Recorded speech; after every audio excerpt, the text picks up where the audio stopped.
ایمان جانی پہچانی چیز ہے، ایمان جسے کہتے ہیں، اس کی تشریح میں جانے کی ضرورت نہیں، وقت بھی محدود ہے، لیکن ایک بات سمجھنے کی ہے بہت ضروری۔ ایمان کے دو لیول ہیں، ایک قانونی ایمان ہے جس کی بنا پر ہم ایک دوسرے کو مسلمان سمجھتے ہیں، اس کا تعلق اقرار باللسان کے ساتھ ہے، زبان سے کہنا اشہد ان لا الہ الا اللہ وحدہ لا شریک لہ واشہد ان سیدنا و مولانا محمد عبدہ ورسولہ۔ کوئی ہندو تھا، سکھ تھا، پارسی تھا، عیسائی تھا، یہ کلمہ کہے اور اسلام میں آ گیا۔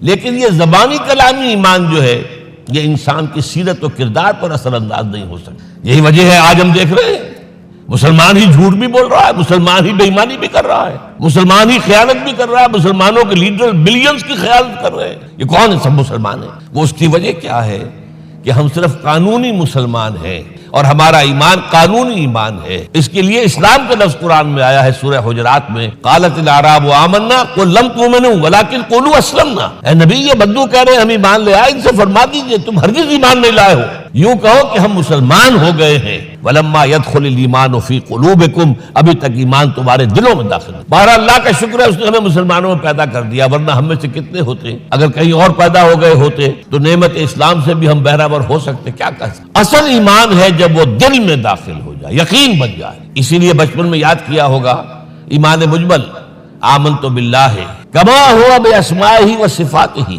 وقبلت جمیع احکامہ اقرار باللسان وتصدیق بالقلب۔ جب تصدیق بالقلب ہوگی تو اب اس کے تقاضے جو ہیں عملی پیدا ہوں گے۔ ان تقاضوں میں سے ایک میں دو حدیثوں کے حوالے سے آپ کے سامنے رکھ رہا ہوں۔ پہلی حدیث حضرت عبداللہ بن عمرو بن العاص رضی اللہ تعالی عنہما سے مروی، لا یؤمن احدکم حتی یکون ہواہ طبعا لما جئت بہ۔ دیکھو تم میں سے کوئی شخص مومن نہیں ہو سکتا جب تک کہ اس کی خواہش نفس تابع نہ ہو جائے اس شریعت کے، اس قانون کے، اس ہدایت کے جو میں لے کر آیا ہوں۔ اگر عملاً تابع نہیں ہوئے تو حقیقتاً مومن نہیں ہو۔ دل میں جھانکو، do I really believe that Muhammad is the prophet of Allah? Do I really believe that Quran is the word of God? کبھی جھانکیے گا اندر، جواب ملے گا صحیح آپ کو۔ کیا کنوکشن ہے؟ کنوکشن ہو اور پھر حضور کی پیروی نہ ہو، حضور کے احکام کی پابندی نہ ہو، اللہ کے قوانین کی پابندی نہ ہو، کیسے ممکن ہے؟ حضور تو فرماتے ہیں صلی اللہ علیہ وسلم ایک ایسی بد اخلاقی اور کج خلقی پر صرف اسے کوئی گناہ کبیرہ بھی نہیں کہیں گے۔ فرمایا ایک مرتبہ واللہ لا یؤمن، واللہ لا یؤمن، واللہ لا یؤمن، خدا کی قسم فلاں شخص مومن نہیں ہے، خدا کی قسم فلاں شخص مومن نہیں ہے، خدا کی قسم فلاں شخص مومن نہیں۔ صحابہ کانپ گئے، کون بدبخت ہے جس کے بارے میں فرمایا جا رہا؟ پوچھا گیا من یا رسول اللہ؟ جواب سنیے اور اپنے غریب حالوں میں جھانکیے۔ وہ شخص الذی لا یامن جارہ بوائقہ، وہ شخص جس کی شرارتوں کی وجہ سے اس کا پڑوسی چین میں نہیں ہے، امن میں نہیں ہے، وہ مومن نہیں ہے، خدا کی قسم نہیں ہے، خدا کی قسم نہیں ہے۔ کیسے علیحدہ کر لیں گے اس ایمان کو اعمال سے اور ایمان کو اخلاق سے؟ آگے چلیے، وہ جو حدیث حضرت ابو ہریرہ سے، اور یہ متفق علیہ ہے، صرف بخاری کی نہیں ہے، بخاری جمع مسلم، لا یؤمن احدکم حتی اکون احب الیہ من والدہ وولدہ والناس اجمعین۔ تم میں سے کوئی شخص مومن نہیں ہو سکتا جب تک کہ میں اسے محبوب تر نہ ہو جاؤں، اپنے باپ سے بھی، اپنے بیٹے سے بھی، اور تمام انسانوں سے۔ جھانک لیجئے دل میں صورتحال یہ ہے یا نہیں ہے۔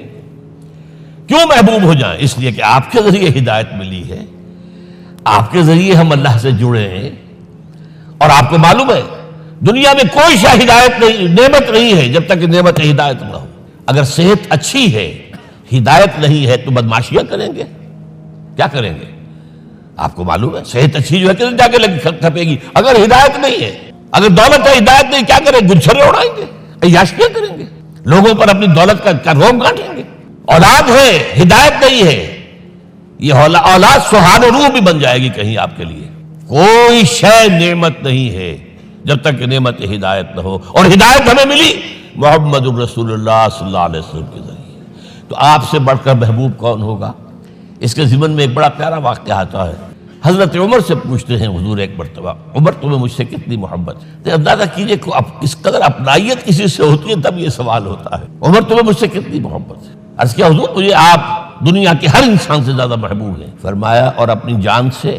ذرا سا توقف کیا، دل میں جھانکا، ہاں حضور اب میں یہ بھی کہتا ہوں کہ میری جان سے بھی زیادہ عزیز ہے مجھے۔ آپ نے فرمایا الان عمر اب پہنچے ہو جو مقام ہے، اب درکار ہے، جو مطلوب ہے، تو محبت اس درجے کی، اطاعت اس درجے کی اگر نہیں ہے تو ایمان نہیں ہے۔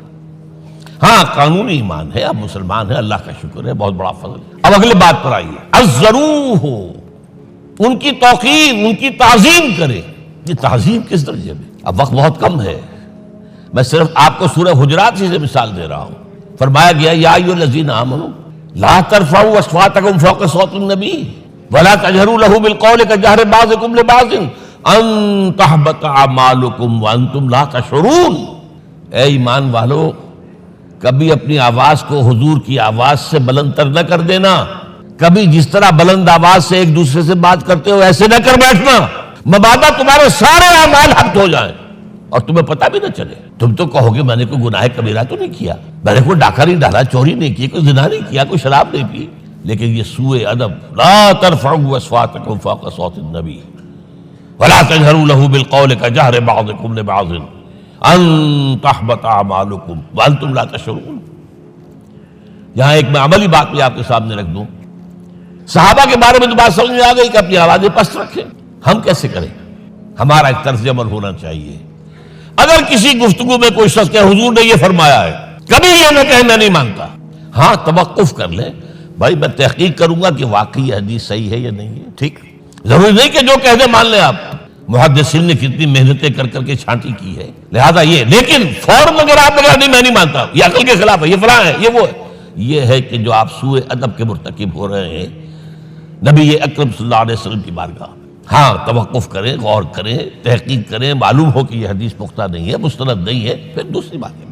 اور یہ جان لیجئے ہمارا جو معاشرہ ہے اس کا ایک قانونی جو ہے احاطہ ہے، یہ بھی سورہ حجرات کی پہلی آیت ہے، یا ایھا الذین آمنوا لا تقدموا بین یدی اللہ ورسولہ، اللہ اور اس کے رسول کے احکام کا دائرہ ہے، اس کے اندر اندر رہو، باہر نہیں نکل سکتے، لیکن اس دائرے کے اندر ایک مرکزی شخصیت جس کی دل آویزی، جس کا حسن سلوک، جس کا حسن کردار، جس کا حسن اخلاق مرکز بن جائے، تمام لوگوں کی جذباتی محبت کا مرکز بن جائے، اگر یہ نہیں ہوگا تو معاشرہ مضبوط نہیں ہوگا۔ محض قانون اور دستور پر معاشرہ مضبوط نہیں ہوتا، کسی شخصیت، اب آپ کو معلوم ہے آخر ہندوستان کے معاشرے میں گاندھی کا ایک مقام ہے کہ نہیں ہے؟